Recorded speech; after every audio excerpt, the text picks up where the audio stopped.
ठीक आहे. मागच्या लेक्चरमध्ये आपण काय बघितलं होतं? प्रॉफिट अँड लॉस अकाउंट बघितलं. त्याच्या आधी काय बघितलं? बॅलन्स शीट बघितलं, बरोबर. आणि बॅलन्स शीटच्या आधी गुड्स, त्याच्यानंतर कॅपिटल, अजून इन्कम, एक्सपेंडिचर, या सगळ्या गोष्टी बघितल्या होत्या. ओके. अजून कोण सांगाल सिक्वेन्स वाईज सगळ्या गोष्टी काय काय बघितलं होतं आपण?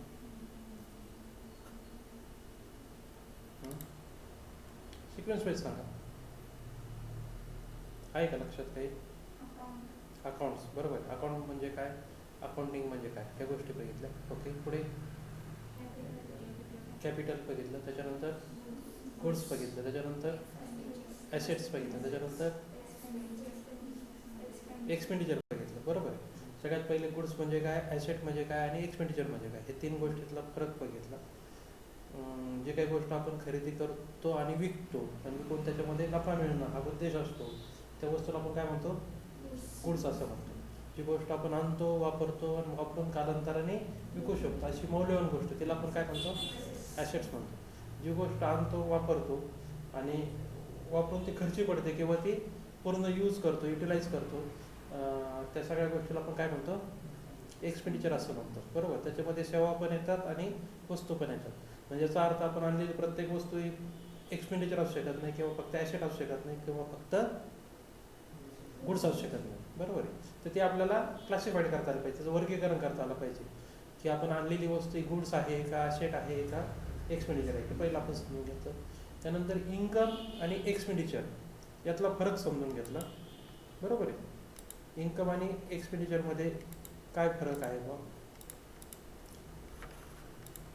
ते आपण सगळं समजून घेतलं. त्याच्या आधी आपण सगळी इंडेक्स वगैरे, अभ्यासक्रम काय आहे, काय शिकणार आहेत, त्या कोर्सचा उद्देश काय आहे, सगळ्या गोष्टी बघितल्या होत्या. कॅपिटल समजून घेतलं होतं आणि नंतर आपण स्वतःचा व्यवसाय ठरवून त्या व्यवसायामध्ये असलेलं गुड्स, ॲसेट्स आणि एक्सपेंडिचर ह्या गोष्टी आपण प्रॉपरली समजून घेतल्या होत्या, ठीक आहे. नंतर इन्कम आणि एक्सपेंडिचर काय आहे हे पण आपण समजून घेतलं. इन्कम म्हणजे काय, आपल्या व्यवसायामध्ये प्रॉफिट सोडून इतर मार्गाने जे येणारा फायदा, एक प्रकारचा तो प्रॉफिट असतो, नफाच असतो, गेन असतो, बरोबर आहे.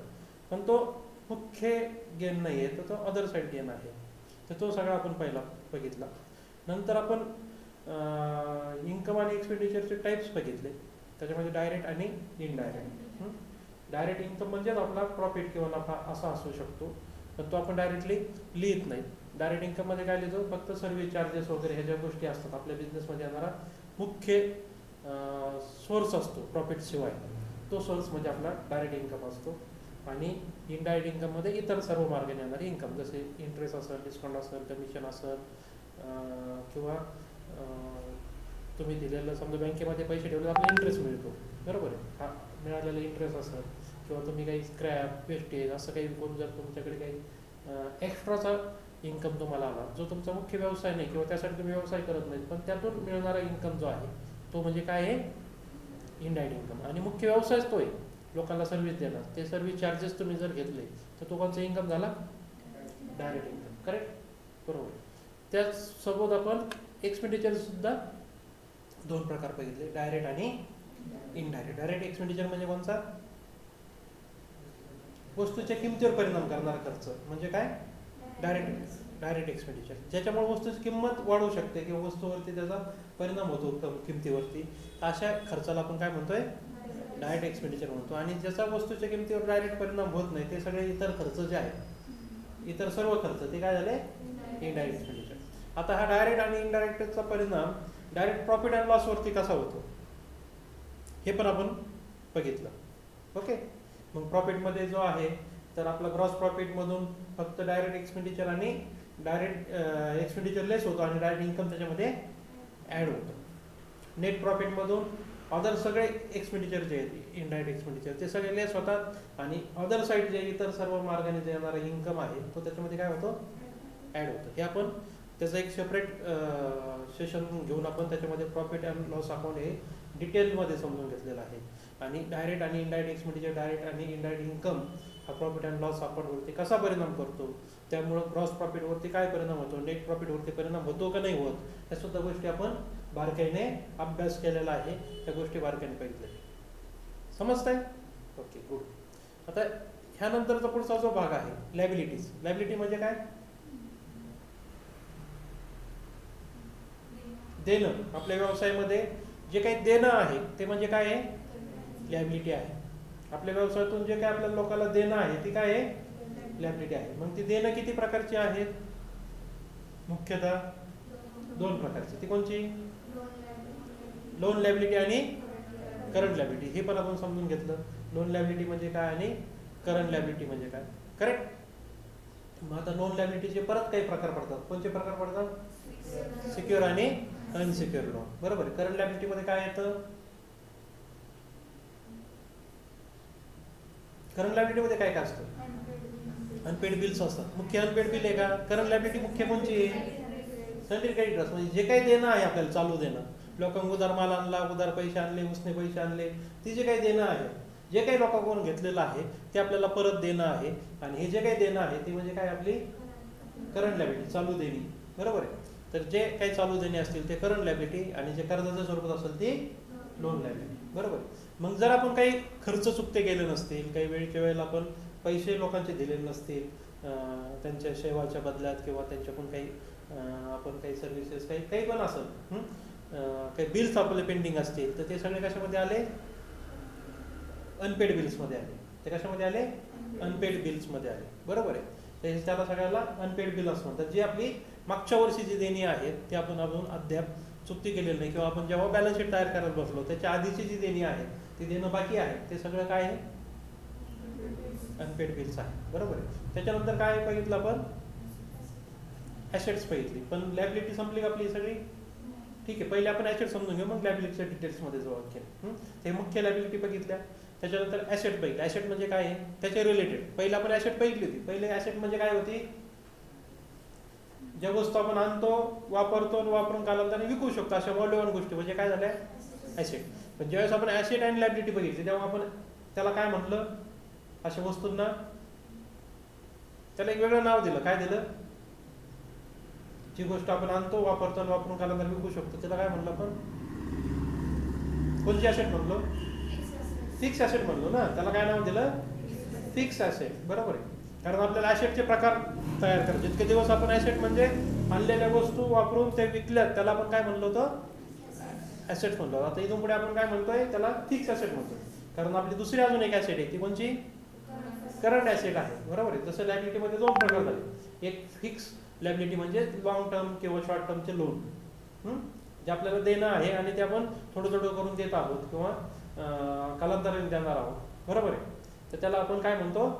त्यासाठी काही पिरियड ठरलेला आहे की मी 6 महिन्यांनी कर्ज चुकतं करणार आहे, वर्षभर लागणार आहे, 2 वर्ष लागणार आहे, 5 वर्ष लागणार आहेत. बरोबर आहे. तर ती सगळी तिला फिक्स लायबिलिटी सुद्धा असं म्हणतात. पण आपण त्याला फिक्स लायबिलिटी न म्हणतो, त्याला काय म्हणतो? लोन लायबिलिटी असं म्हणतो. त्याला आपण काय म्हणतोय? लोन लायबिलिटी असं म्हणतो. ओके.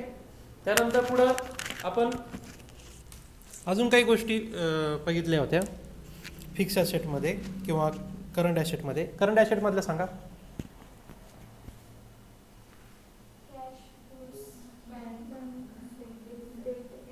बरोबर आहे. कॅश, गुड, बँक आणि डेटर्स हे सगळं काय आहेत? करंट ॲसेट आहेत. बरोबर आहे. म्हणजे जे काय आपल्याला जसं देणं आहे तसं आपल्या लोकांकडून काय असू शकतं? घेणं असू शकतं. ते घेणं म्हणजे काय झालं? करंट ॲसेट झाली. घेणं म्हणजे काय झालं? करंट ॲसेट झालं. बरोबर आहे. आणि जे देणं आहे ते काय आहे? लायबिलिटी आहे. बरोबर आहे. मग करंट ॲसेटमध्ये फक्त आपल्याला घेणंच येतं का? नाही. त्याचबरोबर काय येतं? बँकेमधला बॅलन्स तो सुद्धा काय आपली करंट ॲसेट आहे. आपल्याकडे शिल्लक राहिलेला माल ती सुद्धा काय आहे? करंट ॲसेट आहे. आपल्याकडे खिशात असलेली कॅश ही सुद्धा काय आहे? करंट ॲसेट आहे. मुख्यतः 4 गोष्टी आपण करंट ॲसेटमध्ये बघितल्या होत्या. ठीक आहे. जे आपण लोकांकडून घेणं बाकी आहे ती ॲसेट झाली, करंट ॲसेट झाली. जे आपल्याकडे शिल्लक माल आहे ती सुद्धा काय झाली? करंट ॲसेट झाली. जी आपल्याकडे शिल्लक कॅश आहे ती सुद्धा काय झाली? करंट ॲसेट झाली. आणि जे आपल्या बँकेमध्ये बॅलन्स शिल्लक आहे ती सुद्धा काय झाली? करंट ॲसेट झाली. जे आपल्या सेव्हिंगमध्ये किंवा जे करंट बँक अकाउंट असेल त्यामधला बॅलन्स. ठीक आहे. आपले डिपॉझिट वगैरे काय झाले, डिपॉझिट, शेअर्स, बॉन्ड, इन्व्हेस्टमेंट झाले. हे सगळ्या काय झाल्या, इन्व्हेस्टमेंट. बरोबर आहे. तर इन्व्हेस्टमेंट आणि फिक्स असेटमधला फरक आपण त्यावेळेस समजून घेतला. शिवाय जर आपण कोणाला ॲडव्हान्स वगैरे दिलेला असेल तर ती आपली काय झाली, ॲसेटच झाली दिलेला, कारण तो येणार आहे परत. आणि आपण कोणाकोणा ॲडव्हान्स वगैरे घेतलेला असेल तर ते काय झालं, लायबिलिटी झाली. हे सुद्धा आपण ॲडिशनल लायबिलिटीमध्ये बघितलं होतं. ड्युटीज आणि टॅक्सेससुद्धा काय आहेत, लायबिलिटी आहे. आणि आपलं कॅपिटलसुद्धा काय आहे, हे सगळं बॅलन्स शीटमध्ये आपण बघितलेलं आहे. तुम्हाला जर परत पाहायचं असेल तर आपल्या मोबाईल ॲपमध्ये जाऊन तुम्ही बॅलन्स शीट जो व्हिडिओ लेक्चर आहे तर तो तुम्ही कंप्लीट पाहू शकता परत. त्याच्यामध्ये तुम्हाला हे पूर्ण बॅलन्स शीट रिवाईज करता येऊ शकतं. बरोबर आहे. आपला हा प्रॉफिट जो आहे तो कुठल्या बाजूला आला, लायबिलिटी साईडला. आणि लॉस कोणत्या बाजूला आला, ॲसेट साईडला. प्रॉफिट आणि लॉस येतं लक्षात. प्रॉफिट आणि लॉस सुद्धा आपण बघितलं होतं.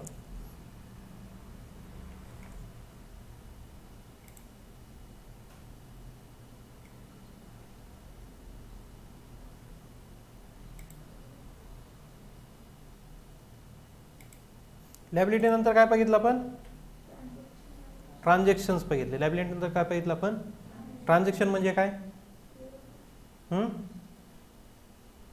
सांगा सांगा बोला.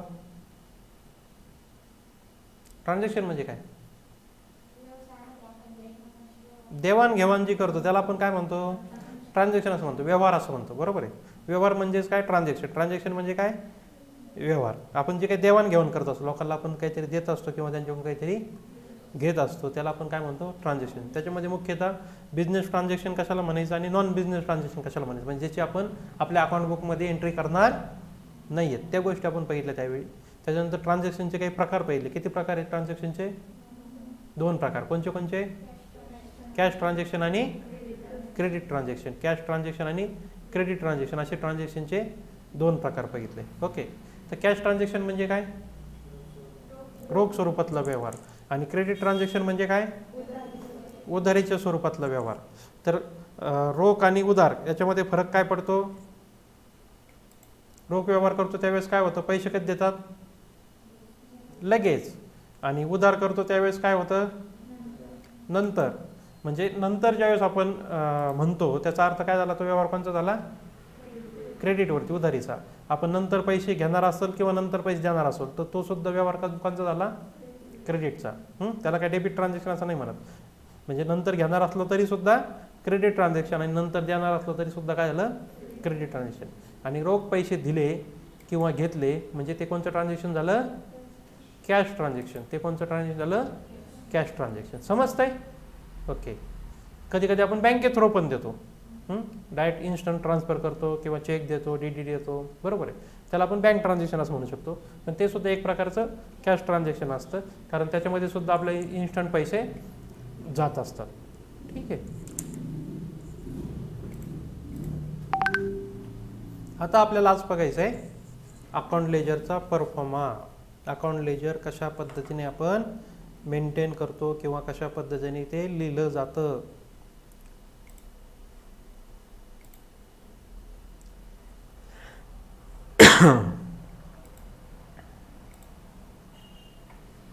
अकाउंट लेजर लिहिण्याची पद्धत.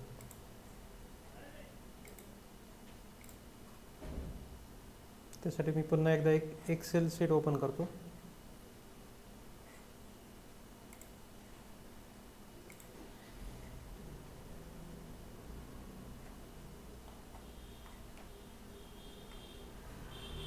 आणि व्यवस्थित आपण एक्सेल शीटच्या साहाय्याने ते समजून घेऊ.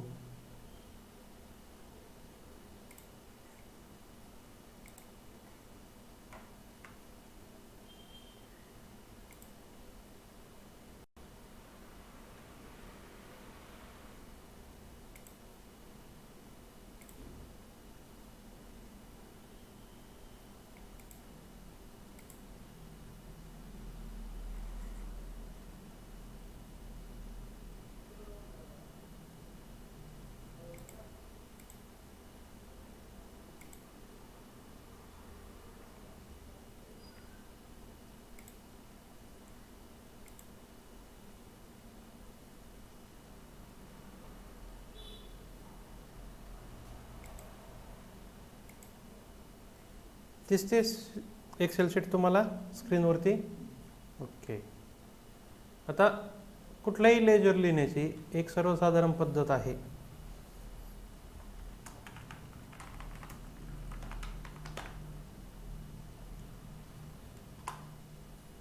ती म्हणजे डेट, पर्टिक्युलर्स, त्याच्यानंतर डेबिट, त्यानंतर क्रेडिट, त्यानंतर बॅलन्स. ठीक आहे. सर्वसाधारणपणे हे पद्धतीचं लेजर असतं. आता लेजरमध्ये मुख्य दोन बाजू असतात. एक असते बाजू डेबिट आणि एक बाजू असते क्रेडिट. डेबिट आणि क्रेडिट हे पहिले आपल्याला समजलं पाहिजे. ठीक आहे.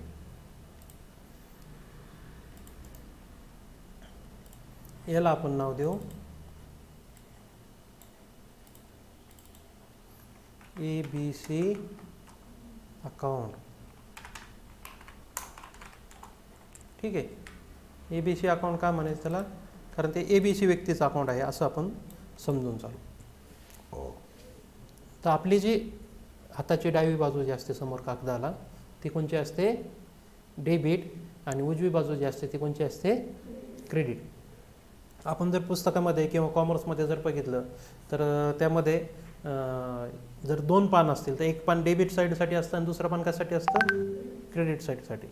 दोन्ही बाजूला जे येतं डेट, पर्टिक्युलर्स, रेफरन्स ह्या गोष्टी आणि डेबिट ह्या जे 4 कॉलम असतात हे दोन्हीकडे कॉमन असतात. बरोबर आहे. तिथे ते अमाऊंट काय तिथं लिहितात डेबिट ऐवजी तिथं काय लिहितात? अमाऊंट. आणि वरती हेडिंग दिलं जातं डेबिट साईड आणि दुसऱ्या बाजूला दिलं जातं क्रेडिट साईड. मग ह्या दोन्ही गोष्टी कॉमनली तिथे लिहिल्या जातात. एक तर डेबिटला एंट्री असते नाही तर एक तर क्रेडिटला एंट्री असते. पण त्यासाठी आपल्याला 2 पेज यूज करावं लागतं किंवा पानाचा अर्धा भाग यूज करावा लागतो. आता आपण जर बँकेचं पासबुक बघितलं तर त्यामध्ये साधारण ह्याच पद्धतीची सिस्टीम असते. त्याच्यामध्ये अजून एक असतो रेफरन्स असतो. ठीक आहे. तर अशी पद्धत ही प्रॅक्टिकली वापरणं सोपं आहे. कारण एकाच पानावरती तुम्ही डेबिट पण यूज करू शकता, क्रेडिट पण यूज करू शकता आणि लगेच तुम्हाला बॅलन्स पण कळू शकतो. म्हणून ही पद्धत रूढ आहे किंवा ही पद्धत ही प्रॅक्टिकली बऱ्याच ठिकाणी वापरली जाते. तर त्याच पद्धतीने आपण आता समजून घेऊया डेबिट आणि क्रेडिट. ठीक आहे. आता आपल्याला अजून डेबिट आणि क्रेडिटचे रूल्स माहीत नाही आहेत किंवा डेबिट आणि क्रेडिट कसं वापरलं जातं हे सुद्धा माहीत नाही आहे किंवा त्याला डेबिट का म्हणायचं किंवा क्रेडिट का म्हणायचं हे सुद्धा आपल्याला अजून फारसं काही समजलेलं नाही आहे. म्हणून आपण आता सध्या फक्त एकच गोष्ट ठोक ताळा वापरून समजून घेणार आहोत आणि त्याला आपण काय म्हणणार आहोत की जे काही समोरच्याला आपण दिलं आहे ते म्हणजे काय आहे? डेबिट. आणि जे काही समोरच्याकडून आपण घेतोय ते म्हणजे काय आहे? क्रेडिट. थोडक्यात देणं आणि घेणं. बरोबर आहे. आपण जे काही देतोय ते काय आहे? डेबिट आहे आणि जे काही समोरच्याकडून घेतोय ते काय आहे? क्रेडिट आहे. एवढं सध्या आपण लक्षात ठेवायचं आणि जेव्हा आपण रूल्स पाहणार आहोत रूल्स नंतर आपल्याला ते प्रॉपरली समजेल डेबिट म्हणजे काय आणि क्रेडिट म्हणजे काय. ठीक आहे. आता याच्यामध्ये डेटमध्ये समजा आपण आता असं समजून घेऊ 1/1/2021 रोजी माझ्याकडे ABC व्यक्ती आला. बरोबर आहे. आणि तो मला काय म्हणला? मला माल द्या. म्हणून मी काय केला? त्याला माल विकला. Goods sold. गोल्ड नाही, गुड्स. नाही तर डायरेक्ट सोनंच भेटून जाईल त्याला. ठीक आहे. आणि जर समजा मला त्याचा काही बिल नंबर किंवा काही पावती नंबर किंवा काही रेफरन्स नंबर टाकायचा असेल तर तो मी इथे टाकू शकतो. आपण ज्यावेळेस मॅन्युअल एंट्री करतो त्यावेळेस काय असतं? दररोजचं एक डे बुक असतं किंवा त्याला आपण जर्नल बुक असं म्हणतो. तर त्या जनरल बुकमध्ये तुमचे कुठल्या पानावर त्याची एंट्री आहे इथे त्याला मॅन्युअल एंट्रीमध्ये GF किंवा JF असं म्हणतात. General folio. JF म्हणजे काय? General folio number. बरोबर आहे. हे तुम्हाला कॉमर्समध्ये शिकायला भेटेल. पण आपण आता इथे फक्त त्याला रेफरन्स म्हणलो. रेफरन्स मग कुठला बांधू शकतो? त्याला आपण जे काही पावती दिली ते पावती नंबर आपण टाकू शकतो. कारण जनरल बुक जे आहेत किंवा डे बुक जे आहे तर टॅली ऑटोमॅटिक ते तयार करणार आहेत. त्यामुळे आपल्याला त्या गोष्टी तयार करायच्या नाही आहेत. आपल्याला फक्त लेजर पण तयार करत नाही. लेजरसुद्धा टॅली स्वतः तयार करतो. पण लेजर काय असतं हे आपल्याला समजलं पाहिजे म्हणून आपण या सगळ्या गोष्टी इथे समजून घेतोय. ठीक आहे. आपण फक्त एंट्री करत असतो. तर इथे त्याला मी 10,000 रुपयाचा माल विकला म्हणजे दिला, उधार दिला. म्हणून मी आता 10,000 रुपये त्याच्या कुठल्या बाजूला लिहिले, डेबिट साईडला. ओके. आता त्यांनी त्याचा जो बॅलन्स तयार होईल तो किती रुपये होईल, 10,000 रुपये. त्याचा जो बॅलन्स असणार आहे तो किती झाला, 10,000 रुपये. आता तो बॅलन्स डेबिट आहे का क्रेडिट आहे, डेबिट. कोणत्या बाजूला आहे तो, डेबिट साईडला आहे, म्हणून तो बॅलन्स कसा आहे, डेबिट आहे. ओके. त्याच्यानंतर 5 तारखेला तो पुन्हा व्यक्ती माझ्याकडे आला, ठीक आहे, आणि तो म्हणला की काही कॅश जमा करा. म्हणलं ठीक आहे द्या. तिने आपल्याला पैसे दिले.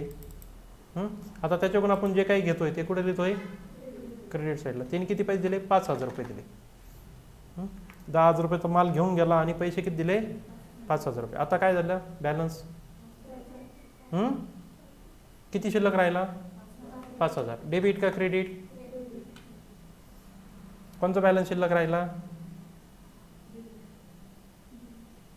त्याला आपण पहिला काय दिलेलं होतं, 10,000 रुपये. डेबिट दिलं का क्रेडिट दिलं, डेबिट दिलं. त्यातले त्याने किती दिलेत, 5. मग शिल्लक किती राहिलेत, 5,000च राहिले ना. ते कोणचे राहिले, डेबिटचे का क्रेडिटचे, डेबिटचेच राहिले ना. शिल्लक राहिलेले कोणचे आहेत, डेबिटचेच आहेत का क्रेडिटचे आहेत, ते डेबिट साईडचेच 5,000 रुपये शिल्लक राहिलेले आहेत. अजून आपण पुढे गेल्यानंतर बॅलन्स कसा काढायचा हे समजून घेणार आहोत. त्याचं मी थोडक्यात तुम्हाला इथे सांगतो. आता ही जी बाजू आहे ही किती हजार रुपये आहे, 10,000 रुपये. ही बाजू आहे ही किती रुपये आहे, 5,000 रुपये. बरोबर आहे. मग आता हे 10 आणि 5 याच्यामध्ये बाजू कोणची मोठी आहे, डेबिट का क्रेडिट, डेबिट. मला आता किती रुपये ॲड करावे लागतील इथे याचा बॅलन्स करण्यासाठी, 5,000. आपण त्याला बॅलन्स म्हणतो ना. हा बॅलन्स करण्यासाठी मला किती ॲड करावं लागणार आहे, 5,000 ॲड करावं लागतील. तेव्हा हा बॅलन्स झाला, म्हणजे दोन्हीकडे काय झाला, इक्वल झाला. मी कुठं ॲड केलेत, क्रेडिट साईडला. पण ते कोणचे ॲड केलेत, कोणत्या बाजूचे घेतलेत मी, डेबिट साईडचे. म्हणून हा बॅलन्स काय झाला, डेबिट. समजते, हॅलो. बॅलन्स काढण्याची सोपी पद्धत काय आहे, तर दोन्ही बाजू काय करा, टोटल करा. सपोज समजा तुमच्याकडे 100-200 एंट्री आहेत आणि ह्या 100-200 एंट्रीमधून डेबिट आणि क्रेडिट बॅलन्स आपल्याला काढायचा आहे आणि मॅन्युअली काढायचा आहे. मग प्रत्येक एंट्रीला तुम्ही असा बॅलन्स काढणार का, जसं मी इथे दाखवला तसा, ते कॉम्प्युटरमध्ये शक्य आहे.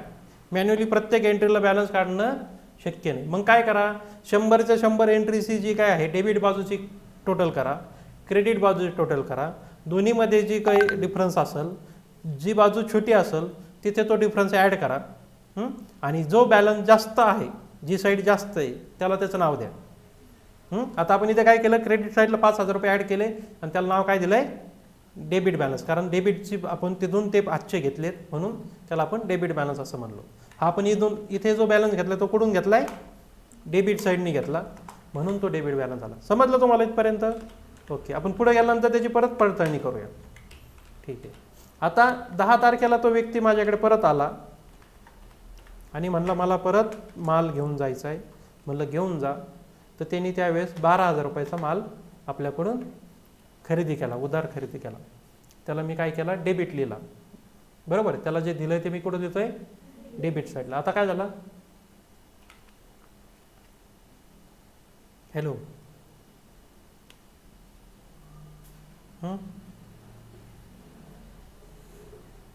बॅलन्स किती आला आणि कोणचा आला, डेबिट का क्रेडिट, डेबिट. किती, 12,000 रुपये डेबिट झाला का.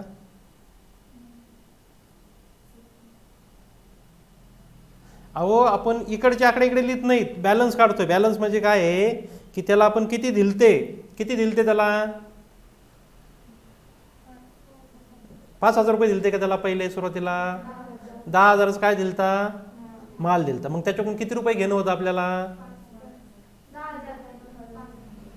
अरे बाबा 10,000चा माल दिल्यानंतर किती रुपये घेणं राहील, 10,000च राहील ना, का 5,000 रुपये राहील, 10,000. त्यांनी परत नंतर आपल्याला 5 तारखेला 5 आणून दिले.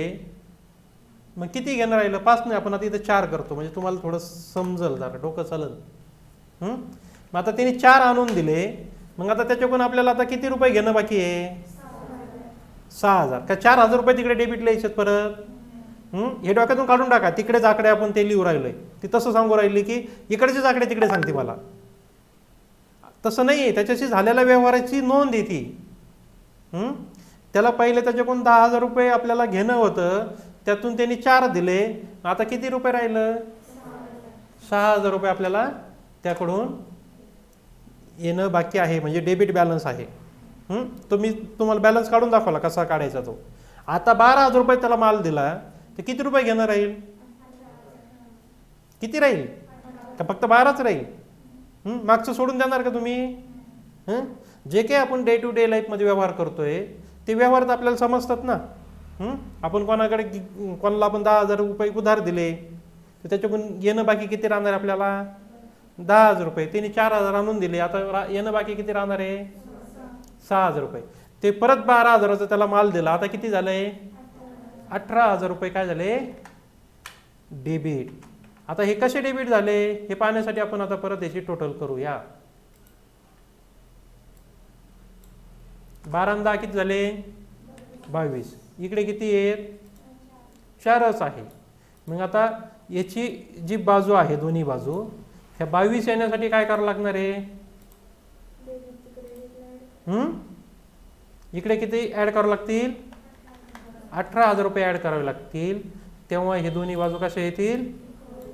इक्वल होतील. इक्वल.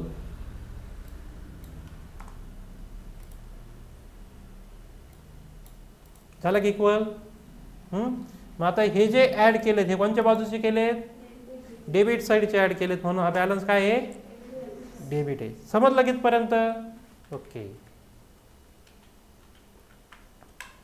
आता तो पुन्हा व्यक्ती माझ्याकडे आला आणि तो म्हणला की तुम्हाला आता पैसे द्यायचे, काही पैसे जमा करा. म्हणलं ठीक आहे. किती जमा करता? तुमचे आता पहिलं बरंच बाकी झालं, 18,000 रुपये बाकी आहे. तो म्हणला तुम्ही आता काय करा, एक 25,000 रुपये जमा करा. ठीक आहे. मग आता काय झाले?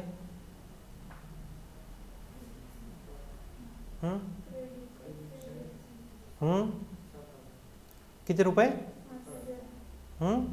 18 आणि 7 किती झाले?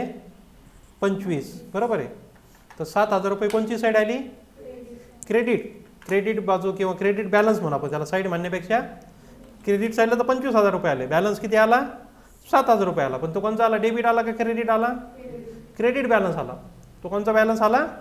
Credit balance. येतं लक्षात? क्रेडिट का? परत आपण तो फॉर्म्युला वापरू.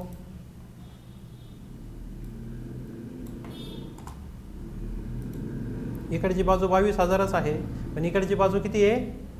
29,000 आहे. आता कुठे ऍड करावं लागतील? डेबिट साईडला ऍड करावं लागतील. किती ऍड करावं लागतील? 7,000 रुपये ऍड करावे लागतील. म्हणजे 22 आणि 7 29 झाले. दोन्ही बाजू कशी झाली? इक्वल झाली. मग आता हा बॅलन्स कोणचा आला? समजलं? डेबिट आणि क्रेडिट बॅलन्स कसा येतो तो? हॅलो माधुरी, लक्षात येत आहे?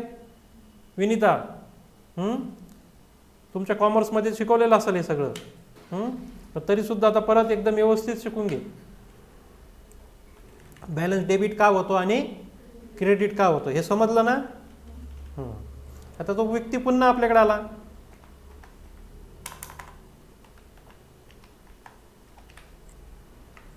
आणि काही माल घेऊन जायचं म्हणला. म्हणलं घेऊन जा, तुमच्यासाठीच दुकान आहे. किती घेऊन जाता? ते म्हणले आता मला थोडासा जास्त माल द्या. म्हणलं जास्त घेऊन जा. त्याला 20,000 रुपयाचा माल आपण विकला. आता काय झालं?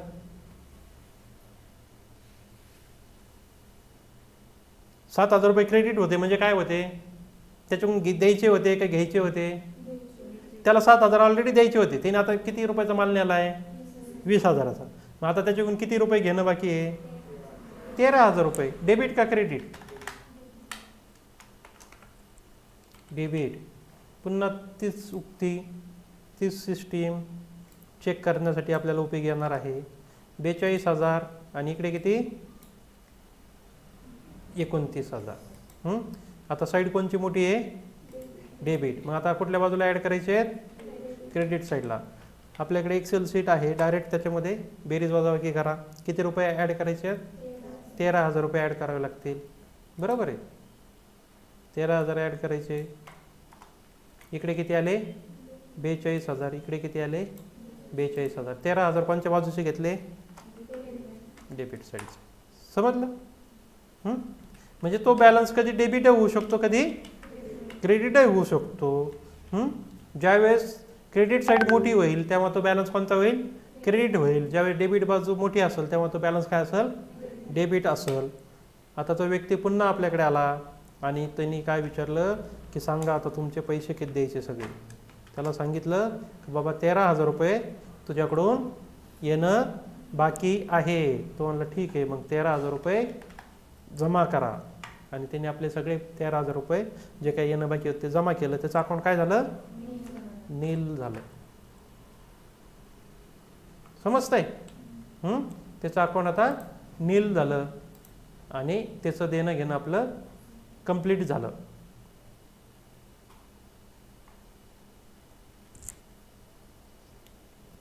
एकदम सिंपल आहे आणि सोपं आहे. सगळ्यात पहिलं तुम्हाला काय समजलं? अकाउंट लेजर लिहायचं कसं हे बघा बरं का. आपण 3-4 गोष्टी आपण इथे समजून घेतोय. अकाउंट लेजर लिहिण्याची पद्धत म्हणजे प्रो फॉर्मा, त्याचा फॉर्मॅट लिहिण्याचा. त्याला असलेल्या 2 बाजू, एक बाजू कोणची? डेबिट आणि दुसरी बाजू कोणची? क्रेडिट. समजलं? डेबिट आणि क्रेडिट आणि त्याच्यानुसार निघालेला बॅलन्स. तो बॅलन्स काय असतो? कधी डेबिट असतो तर कधी क्रेडिट असतो. येतं लक्षात? ठीक आहे. दिसतंय तुम्हाला सगळ्या स्क्रीनमध्ये? नसेल दिसत तर सांगत जा, म्हणजे त्या ॲडजस्टमेंट करता येतात. आता दिसतंय? ठीक आहे. सांगायचं लगेच की स्क्रीनमध्ये फोटो आडवा येतो, चित्र आडवं येतं आहे म्हणून दिसत नाही. Okay, clear? समजलं? डेबिट साईड आणि क्रेडिट साईड. आता जसं आपण माल विकला किंवा जे आपला ग्राहक आहे त्याचं लेजर बघितलं, तसं आपण आता आपल्या सप्लायरचं लेजर बघूया, ज्याच्याकडून आपण उधार आणतो. बरोबर आहे? त्यासाठी मी आता हे सगळ्या गोष्टी काढून टाकतो. लागला तर तारखा तशाच ठेवतो, बाकीच्या गोष्टी काढून टाकतो. आणि आता ABC अकाउंट ऐवजी आपण कुठली तरी कंपनी घेऊया, म्हणजे लक्षात येईल की तो आपला कोण आहे? सप्लायर आहे. टाटा मोटर्स लिमिटेड किंवा टाटा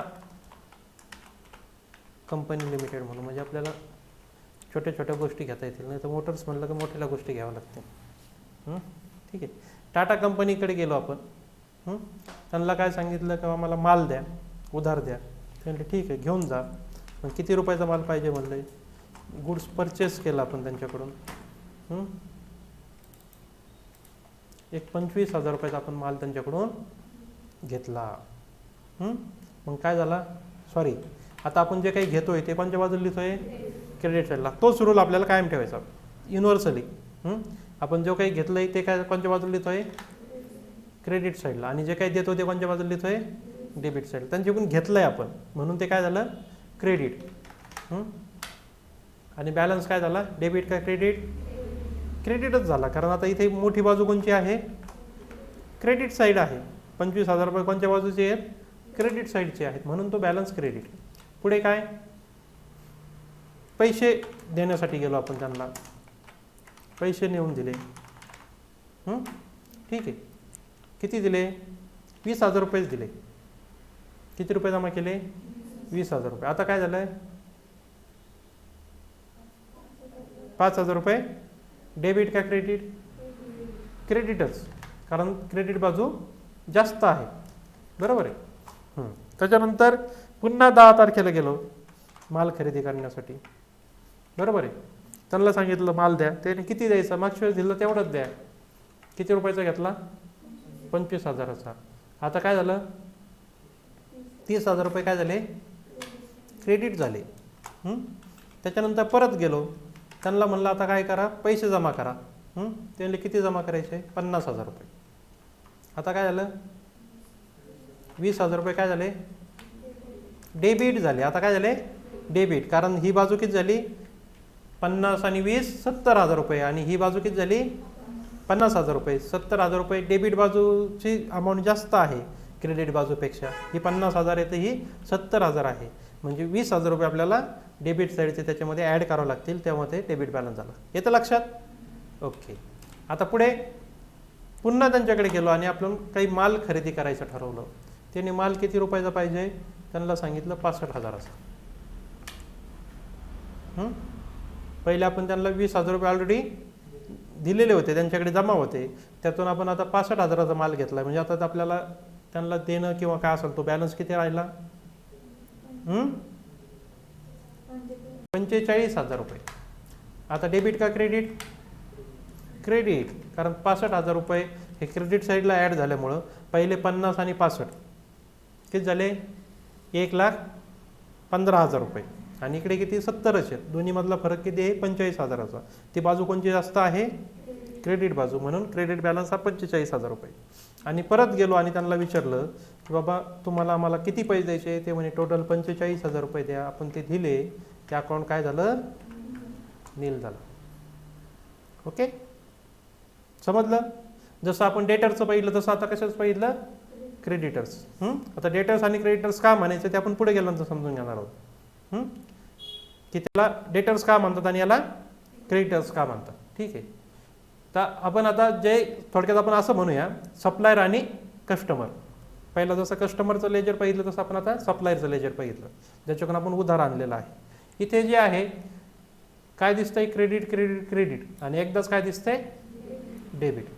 म्हणजे हे डेबिट आणि क्रेडिट जो बॅलन्स आहे हा प्रत्येक वेळी काय होतोय चेंज होतोय. प्रत्येक वेळी काय होतोय चेंज होतोय, तो एकच राहत नाही. समजतंय? प्रत्येक वेळी तो बदलतोय. कधी बदलतो?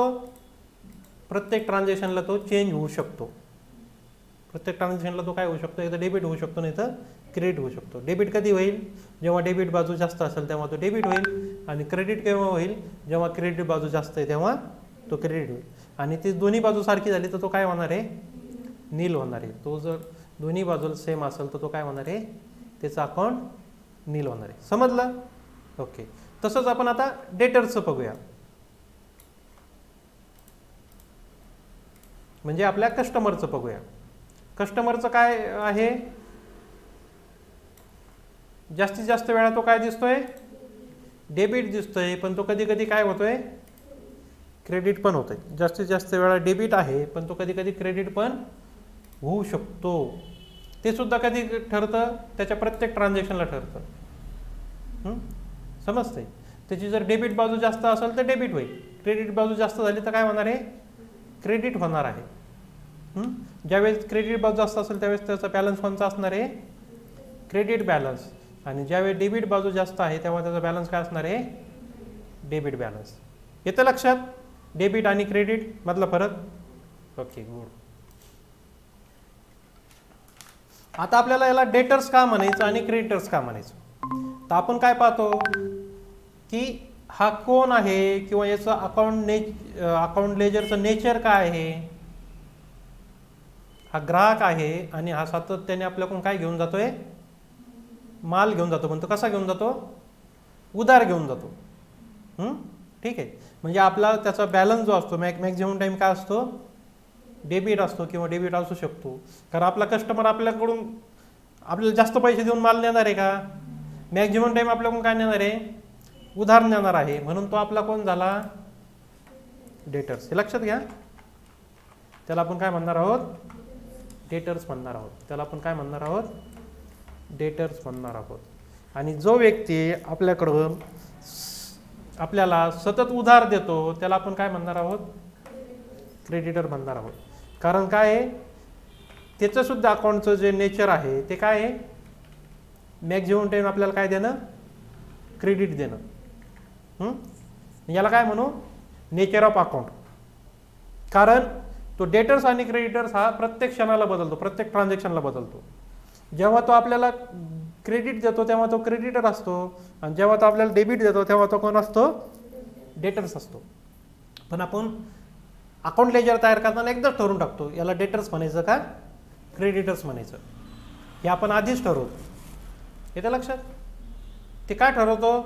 कारण आपल्याला माहिती आहे तो आपल्याकडून मॅक्झिमम टाईम काय नेणार आहे, उधार नेणार आहे, म्हणून तो आपला कोण झाला, डेटर झाला. आणि जो आपल्याला मॅक्झिमम टाईम क्रेडिट देणार आहे, उधार देणार आहे, तो कोण झाला, आपला क्रेडिटर झाला. समजलं?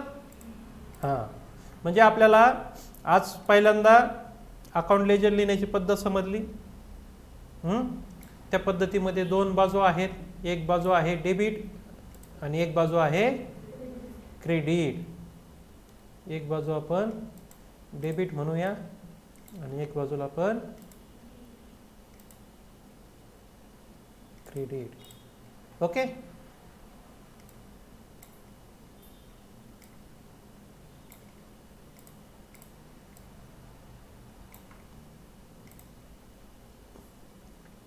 ह्या दोन बाजू कळाल्या. त्याच्यानंतर कळालं आपल्याला अकाउंटचा बॅलन्स. प्रत्येक अकाउंटला एक बॅलन्स असतो, बरोबर आहे. आणि तो बॅलन्स एक तर डेबिट असतो, नाही तर एक तर क्रेडिट असतो, बरोबर आहे. तो बॅलन्स एक तर डेबिट असणार आहे, नाही तर क्रेडिट असणार आहे.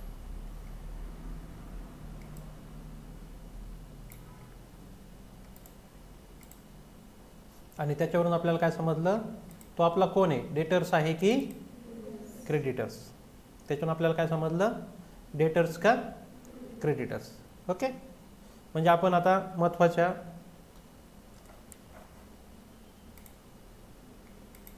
चार गोष्टी बघितल्यात. पहिलं म्हणजे अकाउंट लेजर लिहिण्याची पद्धत, दुसरे म्हणजे त्याचे साईड, एक डेबिट साईड आणि दुसरी क्रेडिट साईड्स. त्याच्यावरून आपल्याला समजलं डेबिट बॅलन्स आणि क्रेडिट बॅलन्स. आणि त्याच्यावरून आपल्याला समजलं तो आपला कोण आहे, डेटर्स का क्रेडिटर्स. ओके, समजलं इथपर्यंत? ठीक आहे. मग आता काय करायचं, घरी गेल्यानंतर लिहून काढायचं. आज आपण काय शिकलोय ते सगळं लिहून काढायचं आणि आपल्या टायपर्स इन्स्टिट्यूट मोबाईल ॲपमध्ये ते अपलोड करायचं. तुम्हाला त्याचं जे असाइनमेंट दिलं जाईल त्या असाइनमेंटमध्ये तुम्ही जे काही लिहिलं आहे ते लिखाण अपलोड करायचं. समजतंय? म्हणजे मला पण समजेल तुम्हाला काय समजलं आणि नाही समजलं, किंवा समजलं का नाही समजलं. ओके, इथपर्यंत आपण आता व्यवस्थित समजून घेतलं आहे. आजच्याला सगळ्यात पहिले अकाउंट लेजर लिहिण्याची पद्धत, त्याच्या दोन बाजू डेबिट आणि क्रेडिट, त्याच्यावरून बॅलन्स, डेबिट बॅलन्स आणि क्रेडिट बॅलन्स. बॅलन्सवरून आपल्याला समजलं तो डेटर्स आहे की क्रेडिटर्स आहे. ओके, हा खूप महत्त्वाचा भाग आहे. इथपर्यंत येण्यासाठी आपल्याला पहिल्यांदा आपला बेस कंप्लीट करून घ्यावा लागला. गुड्स, ॲसेट, लायबिलिटी, ह्या सगळ्या गोष्टी आपल्याला पहिले समजून घ्याव्या लागल्यात. आणि आता याच्यानंतर ॲक्च्युली आपण रूल्स शिकणार आहोत. त्याच्या आधी टाईप शिकणार आहोत आणि त्याच्यानंतर डेबिट आणि क्रेडिटचे रूल्स समजून घेणार आहोत. ठीक आहे. आपल्याला तिथपर्यंत जाण्यासाठी ही सगळी प्रोसेस आपल्याला करावी लागली. आणि रूल्स एकदा समजले की तुम्ही कुठलंही ट्रान्झॅक्शन्स, क्रेडिट ट्रान्झॅक्शन असू द्या, कॅश ट्रान्झॅक्शन असू द्या, देणं असू द्या, घेणं असू द्या, ते सगळे प्रॉपरली तुम्हाला समजणार आहे आणि तुम्ही ते एंट्री मॅन्युअली करू शकणार आहात. आणि मॅन्युअल एंट्री झाल्यानंतर आपली कॉम्प्युटरची एंट्री चालू होणार आहे. याच्या आधीच्या लेक्चर्समध्ये आपण ह्या सगळ्या गोष्टी बघितलेल्या आहेत. त्याचंसुद्धा व्हिडिओ लेक्चर तुम्हाला मोबाईल ॲपमध्ये उपलब्ध राहील, ते सुद्धा तुम्ही पाहू शकता. प्रॉफिट अँड लॉस अकाउंटबद्दलचं आपण एक सेपरेट लेक्चर घेतलेलं आहे, ते तुम्हाला पाहायला भेटत. त्याच्यानंतर बॅलन्स शीटचं वरती एक लेक्चर आहे स्वतंत्र, ते पहिले पाहता येईल, बरोबर आहे. आणि त्यानंतर मग बाकीच्या गोष्टी आपण स्टेप बाय स्टेप शिकून घेणार आहोत, समजून घेणार आहोत. ठीक आहे, थांबायचं आपण आता इथे. ओके, धन्यवाद सगळ्यांनी दिलेला आपला बहुमूल्य वेळ आणि वेळेत दिलेला वेळ.